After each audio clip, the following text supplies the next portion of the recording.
तो सबसे पहले तो अगर आपके दिमाग में रिलीज़ का ख्याल आ रहा है तो आपने सबसे पहले घबराना नहीं है। So hey guys, welcome back to the new video. My name is Manish और आज की वीडियो बहुत ही इंटरेस्टिंग होने वाली है।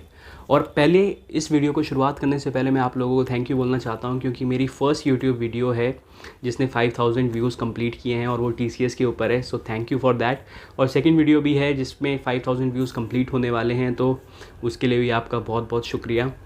और I know I am not making frequent videos because I am not getting enough time. तो मैं कोशिश करूँगा अब से मैं थोड़ा रेगुलर वीडियो डालूँ, वीक में 1-2 वीडियोज़ डालता रहूँ, ताकि मेरा चैनल भी ग्रो हो और आप लोगों को भी इन्फॉर्मेशन मिलती रहे।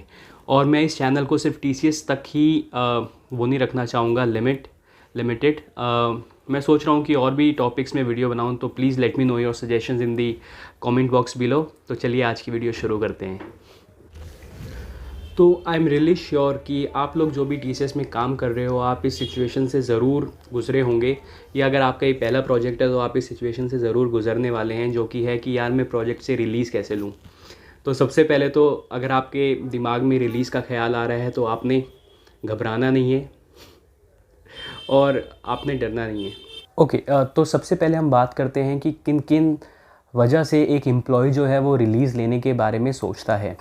सो दी फर्स्ट थिंग इज़, जो कि हमारा बहुत ही एक इम्पॉर्टेंट मैनेजमेंट ग्रुप है, रिसोर्स मैनेज ग्रुप, जिसे आप सब लोग RMG के नाम से भी जानते हो।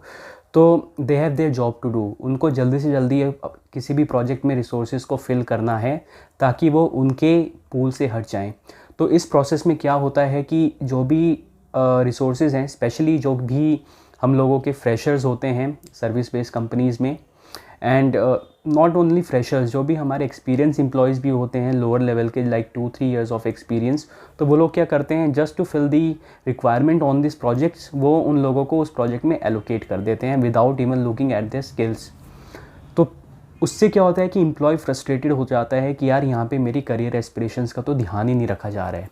तो ऐसी सिचुएशन में वो सोचता है कि मुझे रिलीज़ की बात करनी है। तो पहला रीज़न तो हो गया ये कि आप रिलीज़ का क्यों सोचते हो।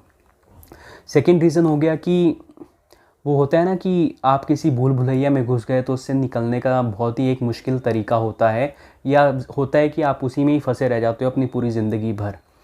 तो सेकंड इसी से ही एक मिलता जुलता रीज़न है, जो कि है कि usually service based companies like TCS, Accenture, Infosys, इनमें क्या होता है कि अगर आप किसी भी प्रोजेक्ट में एक बार घुस गए तो आप उसी के ही होके रह जाओगे। मतलब बहुत ही मुश्किल है उस प्रोजेक्ट से दोबारा निकलना, क्योंकि जो भी इन कंपनीज़ के कॉन्ट्रैक्ट होते हैं वो usually 5 to 8 years, 5 to 10 years तक के होते हैं। एंड ये प्रेफर करते हैं कि ये एक एम्प्लॉय जो जिस चीज़ पे काम कर रहा है वो उसी पे ही करता रहे, ताकि इनकी KT का लफड़ा ना पड़े, KT की प्रॉब्लम ना हो देने के किसी को। एंड बार बार अगर रिसोर्सेज चेंज होते हैं तो दोबारा से वही पैटर्न होता है कि आप उसे दोबारा ट्रेन करो। अगर आप ट्रेन करोगे तो टाइम वेस्ट होगा, क्लाइंट प्रॉब्लम क्रिएट कर सकता है, आपकी रेटिंग्स डाउन हो सकती है। तो अगर आप एक बार किसी प्रोजेक्ट में घुस गए तो आप उसी की होके रह जाते हो। तो मैंने तो ये भी देखा है कि लोग 10-10 साल से एक ही प्रोजेक्ट में काम कर रहे हैं। मैं जब TCS कोलकाता में था 2 साल के लिए, तो मैं एक प्रोजेक्ट में था।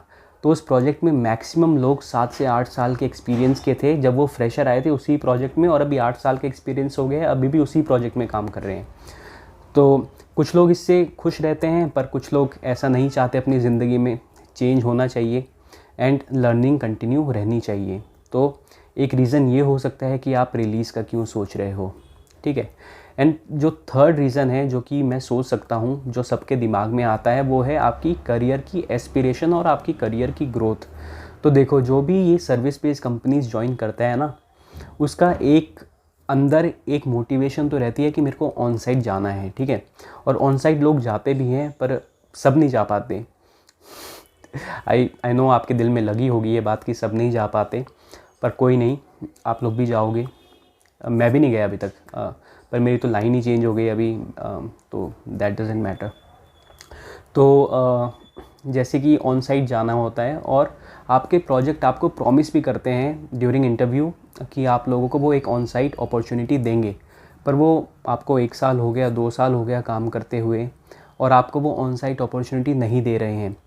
तो वो भी एक रीज़न बनता है कि आप सोच सकते हो कि आपको रिलीज़ लेना है इस प्रोजेक्ट से, ठीक है। तो ये थे 3 रीज़न कि आप रिलीज़ लेने का क्यों सोच सकते हो, और आई होप कि आप लोग इस रीज़न से रिलेट कर पा रहे होंगे कि जो भी मैं बोल रहा हूँ वो कहीं ना कहीं आप भी इस सिचुएशन से गुजरे हो अपने TCS करियर में। तो वीडियो में आगे बढ़ने से पहले मैं आपको बोलना चाहता हूं कि अगर आपने अभी तक मेरे चैनल को सब्सक्राइब नहीं किया है तो प्लीज़ आप इस चैनल को सब्सक्राइब कर लीजिए। I will be more frequent on YouTube starting from now, और मैं कोशिश करूंगा कि अच्छी अच्छी वीडियोस बनाता रहूं। तो चलो, मैंने आपको रीज़न्स तो बता दिए कि आप लोग रिलीज़ का क्यों सोच सकते हो। अब मैं आप लोगों को बताता हूं कि क्या क्या आपकी रिलीज़ लेने के क्राइटेरिया हैं, मतलब आप कैसे कैसे रिलीज़ ले सकते हो इस प्रोजेक्ट से। तो ठीक है, तो देखो, मैनेजर आपको सबसे पहले बोलेंगे कि आपने इस प्रोजेक्ट में 18 मंथ्स स्पेंड नहीं किए हैं, तो और 18 मंथ्स जो है वो एक मैंडेटरी चीज़ है कि आपको एक प्रोजेक्ट में बिताने ही बिताने हैं to take the release, to be considered for taking release. ठीक है, टेकिंग रिलीज़ नहीं, टू बी कंसिडर्ड। तो एक ये चीज़ है जो आपके मैनेजर आपको बोलेंगे, और ये काफ़ी हद तक सच भी है और सच भी नहीं है, क्योंकि मैंने देखा है कि लोग 10-10 दिन के अंदर भी प्रोजेक्ट से रिलीज़ ले लेते हैं, पर वो सीनियर एम्प्लॉयज़ होते हैं, more than 8 to 10 years of experience. ठीक है, क्योंकि उनकी बिलिंग भी ज़्यादा होती है और प्रोजेक्ट उनको अफोर्ड भी नहीं कर पाता, तो प्रोजेक्ट कहते हैं इनको रिलीज़ कर दो। तो एक रीज़न ये होता है कि आपको आपका मैनेजर बोलेगा कि हम आपको रिलीज़ नहीं दे पाएंगे क्योंकि आपने 18 महीने अभी तक इस प्रोजेक्ट में नहीं बिताए हैं। तो चलो, मैं आपको अपनी एक्सपीरियंस से बताता हूँ कि आपको रिलीज़ लेने के लिए क्या क्या करना होगा। ठीक है, तो सबसे पहले तो आपको आपके सुपरवाइज़र से बात करनी है। आप उनको मेल मत करो, आप यू कैन पिंग देम, और अगर आप अभी ऑफिस जाना स्टार्ट हो गए हो तो you can initiate a conversation with them. आप उनको बताओ कि आपके क्या क्या रीज़न्स हैं प्रोजेक्ट से रिलीज़ लेने के लिए। आप उनको कुछ भी बोल सकते हो, जो भी आप फील करते हो, जैसे कि जो भी मैंने बताया, आपकी करियर एस्पिरेशंस, आपकी जो भी आपकी स्किल्स हैं उसको आप वो मीट नहीं कर पा रहा है वो प्रोजेक्ट, और आपको बहुत साल हो गए हैं उस प्रोजेक्ट में, and you are looking for a change and you are looking for new technologies. जो भी स्किल आपने एक्वायर किए हैं during the process of upskilling, इतनी सब चीज़ों में अगर आप कोई सर्टिफिकेशंस करते हो तो आप वो भी बता सकते हो। कोई भी इंटरनल एक्सटर्नल सर्टिफिकेशन iEvolve में करते हो, आप फ्रेस्को प्ले में करते हो, या अभी कोई आप थर्ड पार्टी से एक्रीडेटेड कुछ भी सर्टिफिकेशंस करते हो तो वो आप लोग बता सकते हो। और आप ऑन साइट एस्पिरेशन भी बता सकते हो कि आपके ऑन साइट एस्पिरेशन भी है और आपको नहीं लगता इस प्रोजेक्ट में वो एस्पिरेशंस फुलफ़िल हो पाएंगी, तो इसलिए भी आप रिलीज़ लेने का सोच रहे हो। ठीक है, तो यहाँ तक तो हो गई आपकी बात। आपने क्या करना है जब भी एक फ़र्स्ट स्टेप। ठीक है, तो आपका जो सुपरवाइज़र होगा he will tell you okay, will think about it, I will talk to my manager about this कि you are asking for a release. तो पहले तो एक महीने के आसपास तो आपको इसी में निकल जाएगा चेज़ करने के लिए कि भाई क्या चल रहा है। ठीक है, और आपको ढंग से कोई भी रिस्पॉन्स नहीं आएगा तो आपको रेगुलर फॉलोअप लेना चाहिए। ठीक है, देन आपका मैनेजर जो है, जो भी आपके सुपरवाइज़र है, जो भी प्रोजेक्ट मैनेजर है, अगर वो आपसे कांटेक्ट करेंगे तो then you have to do the same thing. You have to repeat all the situation and you have to make sure that they know that you are not happy with this project. ठीक है, and you don't have to compromise in anything. अगर आपने मन बना लिया है तो then you should be strong and stand up to your decision कि मुझे इस प्रोजेक्ट से निकलना ही निकलना है। ठीक है, और इस बीच में आपने अगर स्टिक एंड कैरेट अप्रोच का नाम सुना होगा तो इस बीच में आपको पहले कैरेट दिखाई जाएगी कि देखो, we were thinking to give you a good rating, A band, we were thinking to give you promotion, and we were thinking to recommend you for on site. ठीक है, ये सब आपको बोला जाएगा, और क्या सच है क्या झूठ ये आप लोग भी जानते हो। तो if you want to fall in such traps, आप गिर सकते हो इन ट्रैप्स में, बट आई रिकमेंड यू कि आप स्ट्रॉन्ग रहिए और आप फोकस रहिए अपने गोल की तरफ, जो कि है प्रोजेक्ट से रिलीज़ लेने का गोल। ठीक है, और अगर आप इन सब चीज़ों से भी नहीं मानते हो तो आता है स्टिक अप्रोच, जो कि होता है आपको परेशान करना, getting you loaded with much work, and आपसे बार बार स्टेटस रिव्यूज़ लेना। ये सब भी आपके साथ किया जा सकता है। ठीक है, तो इस बीच मैंने देखा है कि काफ़ी लोग क्या करते हैं, दे स्टॉप वर्किंग, और ये चीज़ें आपको पॉजिटिवली और नेगेटिवली भी इफ़ेक्ट कर सकती हैं, ठीक है। एकदम काम करना आप बंद मत कीजिए, because that will question on your capabilities कि आप लोग ही अच्छे नहीं हो, and that is why you are escaping from work, ठीक है। तो आप लोगों को क्या करना है, आप लोगों को अपना काम करते रहना है, but you have to find your own way कि आप कैसे इस चीज़ से निकल सकते हो, आप कैसे इस प्रोजेक्ट से निकल सकते हो, ठीक है। और प्रोजेक्ट से निकलने के बाद it is a boon and a Ben in both sense, ठीक है।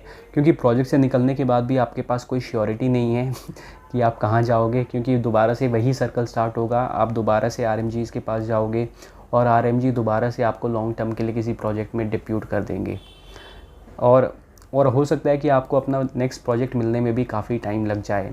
तो उससे क्या होगा, जो आपका जो भी एलोकेशन इंडेक्स होता है वो कम होगा, जो डायरेक्टली इफ़ेक्ट करेगा आपकी जो भी वेरिएबल एंड परफॉर्मेंस पे हम मिलती है क्वार्टरली, उस पे इफ़ेक्ट कर सकता है। और इसके पॉजिटिव इफ़ेक्ट्स क्या हो सकते हैं, अगर आपको रिलीज़ मिल जाता है प्रोजेक्ट से, तो इसके पॉजिटिव इफ़ेक्ट ये हो सकते हैं कि आप लोग अपने लोगों को अपस्किल कर सकते हो किसी भी नई टेक्नोलॉजी में, और आप जो भी आपका न्यू प्रोजेक्ट होने वाला है, आप उस अपस्किलिंग के बेसिस पे एक पोजीशन डिमांड कर सकते हो, ठीक है। एक ये हो गया। और सेकंड हो सकता है कि अगर आपकी एस्पिरेशंस है, आपको MBA करनी है और या आपको किसी गवर्नमेंट एग्जामिनेशंस की तैयारी करने हैं, तो आप मान के चलिए कि 1 से 2 महीना तो लगेगा आपको न्यू प्रोजेक्ट में आने के लिए। तो इस बीच आप फोकस्ड और डेडिकेटली उस चीज़ में आप परस्यू कर सकते हो। और रही बात रिलीज़ की, तो it's not a fast process कि आपने आज रिलीज़ मांगी तो आपको 1 महीने के अंदर ही रिलीज़ मिल जाएगी। स्लोली एंड स्टडी ये आपकी एक विल पावर को भी टेस्ट करता है कि आप कितने फोकस रह सकते हो अपने करियर के लिए कुछ अच्छी चीज़ पाने के लिए। तो ठीक है, तो मैं आपको कहूँगा कि देखो, यूजुअली 4 से 5 महीने या 6 महीने भी लग जाते हैं किसी प्रोजेक्ट से रिलीज़ लेने के लिए, वो भी तब जब आप दिखाओगे कि आप बहुत ही परेशान हो गए हो उस प्रोजेक्ट से, और भाई अब तो आपको काम करना ही नहीं है उस प्रोजेक्ट में, मैं तब की बात कर रहा हूँ। और तब आपको रिलीज़ मिल सकती है। और इसका एक नेगेटिव इम्पैक्ट ये हो सकता है कि वो लोग आपकी रेटिंग स्पॉइल कर सकते हैं, क्योंकि यूजुअली मैंने देखा है जो भी लोग रिलीज़ लेते हैं उनको मैक्सिमम C बैंड ये लोग देते हैं। बहुत ही रेयरली होता है कि किसी को B बैंड देंगे just to take out the grudge.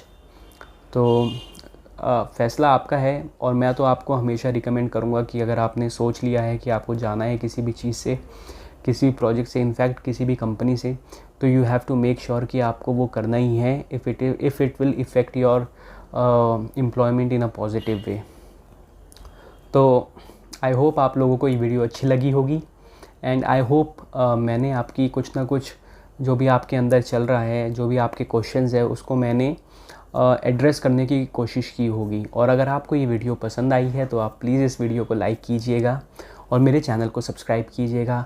Till then, this is Manish signing off, and have a nice day, have a great weekend, have a good night. जब भी आप ये वीडियो देख रहे हैं, I hope you all the best. Thank you.